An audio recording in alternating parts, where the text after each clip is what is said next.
नमस्कार, मैं doctor A K. Gupta आप सबों का जान है तो जहान में के इस नए वीडियो में आपका स्वागत करता हूं। दोस्तों, आज का विषय है कि किडनी की बीमारी होने के बाद डायलिसिस से कैसे बचें। आपको शायद पता होगा कि आज किडनी की रोगियों की संख्या बहुत ज़्यादा हो गई है।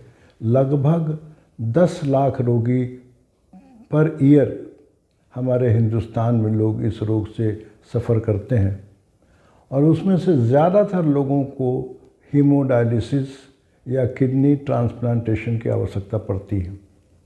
डायलिसिस की डिमांड इतनी ज़्यादा हो गई है कि छोटे मोटे शहरों में भी डायलिसिस के अस्पताल रोगियों से भरे हुए हैं।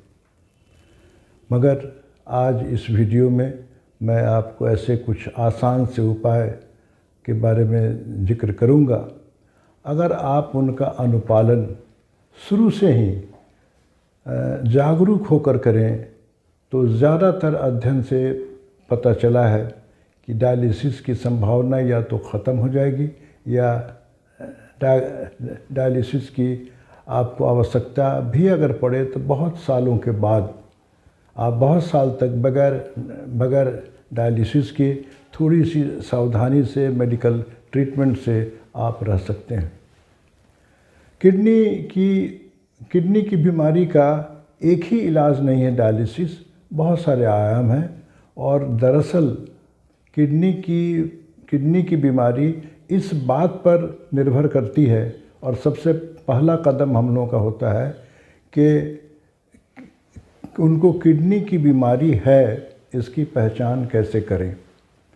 दूसरा हमारा कदम होता है कि किडनी जिस रोग के कारण अफेक्टेड हुई है, ग्रसित हुई है, उस बीमारी का इलाज करें। और तीसरा इस बात पर निर्भर करता है कि आपने रोगी को किस स्टेज में देखा। किडनी की फेलियर में 5 स्टेज का जिक्र होता है, स्टेज 1 से लेकर स्टेज 5 तक। स्टेज 1 और स्टेज 2 को जहां GFR 60 ml या उससे थोड़ा सा कम होता है, 60 ml तक वाले को हम लोग माइल्ड बोलते हैं, और अगर 45 से 30 के बीच में हो जाए तो मॉडरेटली सीवियर कहते हैं, और 30 से कम हो जाए तो उसको एडवांस स्टेज में कहते हैं। मैं आज बात करूंगा अर्ली स्टेज की। शुरू में जब किसी रोगी को पता चला कि उनको किडनी की बीमारी है तो हमें कौन कौन से कदम उठाने चाहिए। मैं मात्र 5 या 6 स्टेप्स की बात करूंगा।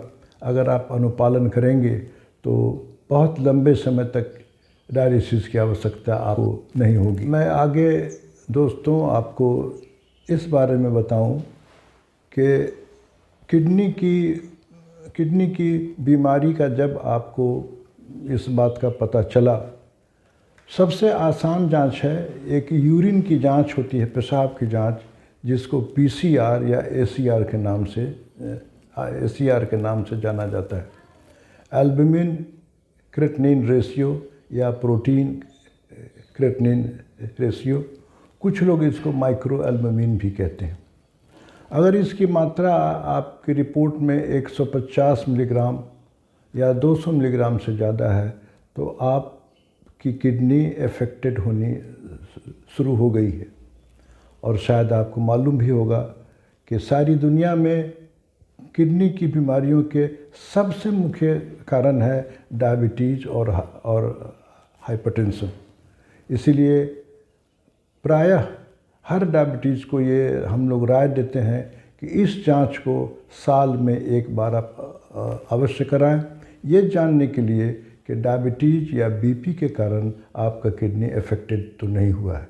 अगर आपके यूरिन में ACR या PCR 150 मिलीग्राम से ज़्यादा है तो आपको जो मैं आगे सावधानियों का जिक्र करूँगा उसका अनुपालन करना चाहिए, ताकि भविष्य में आपको किडनी फेल ना करे और आपको डायलिसिस की आवश्यकता ना पड़े।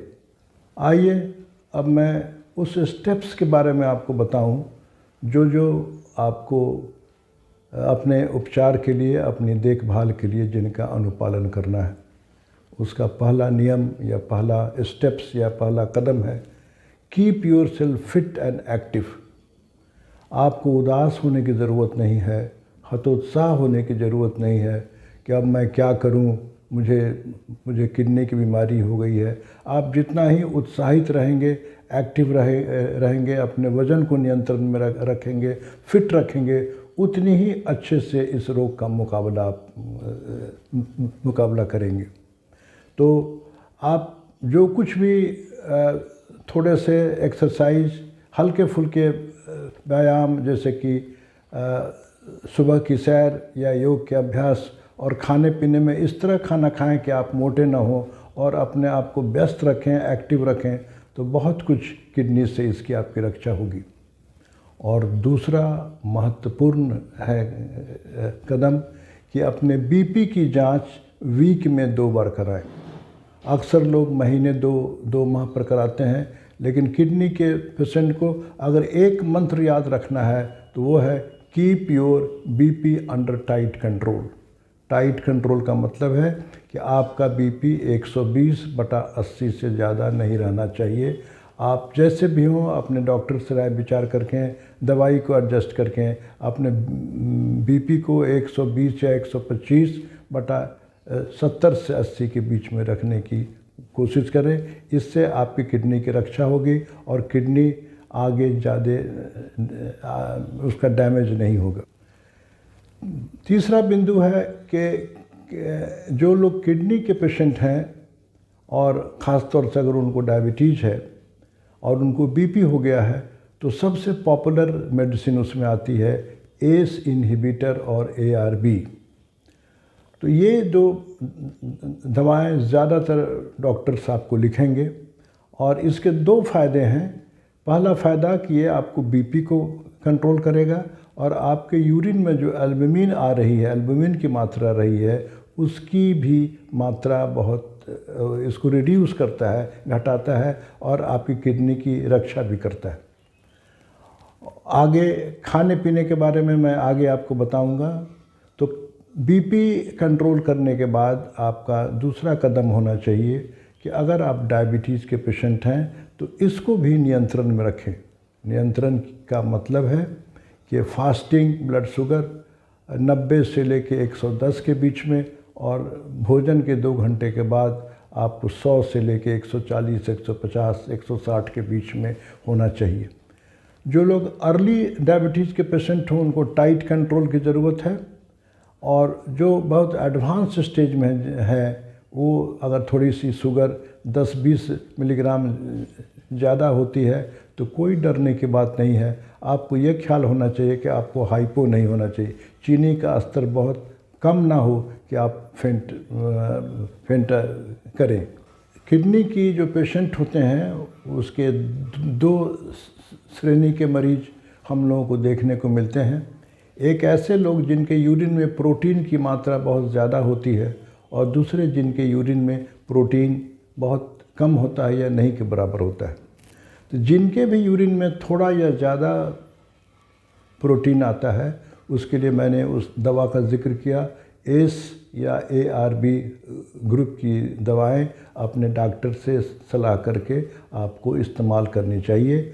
और डायबिटीज़ में भी नियम है कि सप्ताह में 1 बार ज़रूर आप जांच कराएं अपना ये ब्लड शुगर, और उससे भी ज़्यादा महत्वपूर्ण है कि ग्लाइकोसिलेटेड हीमोग्लोबिन हर 3 माह पर कराएं और उसको 7% से नीचे रखें।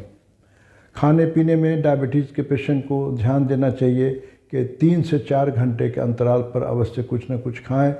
और डायबिटीज़ अगर है तो आपके लिए डायबिटीज़ और किडनी की बीमारी होने पर जो सबसे अच्छी दवा है वो है इंसुलिन, से काफ़ी अच्छे ढंग से कंट्रोल होता है। और इंसुलिन के अलावा एक नई दवा निकली है जिसका इस्तेमाल कुछ वर्षों से हो रहा है, उसका नाम है SGLT2 इनहिबिटर। इस दवा को इस्तेमाल करने से ऐसे लोगों में किडनी की रक्षा होती है और भविष्य में हार्ट अटैक या हार्ट हार्ट फेलियर से भी काफ़ी रक्षा होती है। जहाँ तक खाने पीने की बात है, ये बहुत महत्वपूर्ण बात है। ज़्यादातर लोग हम लोगों से पूछते हैं, तो मैं आपको बता दूं कि अर्ली स्टेज का मतलब है कि जब जीएफआर आपका 60 है या 60 से ऊपर है, तो कोई महत्वपूर्ण बदलाव आपके भोजन में नहीं करना है। डायबिटीज़ के रोगी हैं तो आपको डायबिटीज़ की परहेज़ माननी चाहिए। डायबिटीज़ नहीं है तो सामान्य खाना जो घर में तैयार होता है, शाकाहारी खाना आप खाएं, उससे कोई हर्ज नहीं है। मार्केट की बनी हुई चीज़ या रेडीमेड फूड, स्नैक्स, जो प्रोसेस्ड फूड बोलते हैं, पैक्ड फूड बोलते हैं, उसका इस्तेमाल नहीं करना चाहिए। आजकल मार्केट में पॉलीथीन के पैक में, प्लास्टिक के पैक में रेडीमेड स्नैक्स के आइटम्स, फूड काफ़ी पॉपुलर हो गए हैं। लोग उसको ख़रीद के अक्सर खाते हैं। इन फूड में एक नुकसानदेह बात है कि नमक की मात्रा बहुत ज़्यादा होती है, जो आपके लिए बहुत घातक है। ज़्यादा नमकीन चीज़ और आपको चाट, पापड़, अचार, चटनी ऐसी भोजन से परहेज़ करना चाहिए। और खाने के बारे में जो महत्वपूर्ण बात है कि प्रोटीन की मात्रा आपको उचित होनी चाहिए, 1 ग्राम पर KG body weight. Advance stage में जब जीएफआर बहुत घटता है तो प्रोटीन की मात्रा घटाई जाती है। प्रोटीन की मात्रा में एक कंट्रोवर्सी है कि एनिमल प्रोटीन और वेजिटेबल प्रोटीन। तो अध्ययन से पता चला है कि जो लोग प्लांट सोर्स से, ज़मीन से या पेड़ पौधे से या डेयरी प्रोडक्ट का जो प्रोटीन है, वो ज़्यादा लाभकारी है किडनी पेशेंटों के लिए बनिस्बत की मांसाहारी प्रोटीन। तो शाकाहारी प्रोटीन खाएं और प्लांट सोर्स के खाएं। नमक की मात्रा को बहुत ज़्यादा अंकुश लगाने की ज़रूरत नहीं है। नमक के बारे में एक अफवाह है या विश्वास को मैं के बारे में जिक्र करूंगा। लोग कहते हैं कि नहीं, मैं तो नमक नहीं खाता हूं, मैं लो सॉल्ट मार्केट से लाता हूं, सेंधा नमक खाता हूं। हमारा आपसे निवेदन है कि सेंधा नमक या लो सॉल्ट जो मार्केट होती है आपके लिए वर्जित है। उसमें सोडियम की मात्रा तो कम होती है, मगर पोटासियम की मात्रा ज़्यादा होती है, जो आपके लिए ज़्यादा घातक है। सो आप जो कॉमन सॉल्ट है उसी का इस्तेमाल करें, सिर्फ मात्रा उसकी थोड़ी सी घटा दें तो आपके लिए ज़्यादा फ़ायदेमंद होगा। एक्सरसाइज के बारे में हमने आपने बताया, और रेगुलर मॉनिटरिंग आप अवश्य करें। एक बहुत महत्वपूर्ण मैं बताऊं, लोग अक्सर हम लोगों से पूछते हैं कि किडनी के पेशेंट की मौत कैसे होती है। तो मैं आपको बता दूं कि ज़्यादातर लोगों की मौत हार्ट अटैक से होती है। किडनी फेलियर से बहुत कम लोगों की मौत होती है, हार्ट अटैक से होती है ज़्यादा। इसका मतलब कि उनको कार्डियोवैस्कुलर रिस्क फैक्टर को शुरू से ही नियंत्रण में रखना पड़ेगा। जैसे स्मोकिंग उनको नहीं करना है, तंबाकू का इस्तेमाल नहीं करना है, बीपी को कंट्रोल में रखना है, डायबिटीज़ को कंट्रोल में रखना है, कोलेस्ट्रॉल को कंट्रोल में रखना है, वज़न को नियंत्रण में रखना है, और मानसिक स्ट्रेस को, मानसिक तनाव को कंट्रोल करना है, जिसके लिए सबसे अच्छी विधि है योग निद्रा। अगर अभ्यास करते हैं तो आपको हार्ट अटैक से भी आपकी काफ़ी रक्षा होगी। तो अगर मैं सारांश में ये कहना चाहता हूँ कि अगर इन नियमों का पालन आप शुरू से करें और किडनी के पेशेंट आप है भी, तो आप इतनी बात की हमसे एश्योरेंस लें कि आपको डायलिसिस की आवश्यकता बहुत कम पड़ेगी। अगर सीरम क्रेटिनिन भी थोड़ा बहुत अगर ज़्यादा हो गया है तो इन सब प्रयास करने से सीरम क्रेटिनिन भी काफ़ी कंट्रोल में होगा।